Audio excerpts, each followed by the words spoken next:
আজ থেকে আগামী ৩ দিনের মধ্যে অনেকগুলো কাজ সম্পাদন করে ঐকমত্যের প্রক্রিয়া সম্পন্ন করার আশাবাদ ব্যক্ত করেছেন জাতীয় ঐকমত্য কমিশনের সহ-সভাপতি অধ্যাপক ডক্টর আলী রিয়াজ।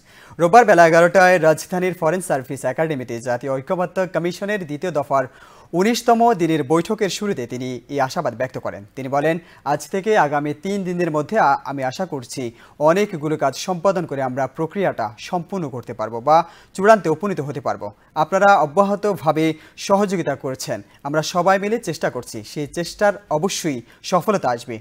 এই বিশ্বাস এবং আস্থা আমাদের রাখা দরকার। ডক্টর আলী রিয়াজ বলেন, আমরা খসড়া নিয়ে এখানে কোনো আলোচনা করব না। যদি বড় ধরনের কোনো মৌলিক আপত্তি ওঠে তাহলে আমরা সেটা ফ্লোরে আনবো, না হলে আনবো না।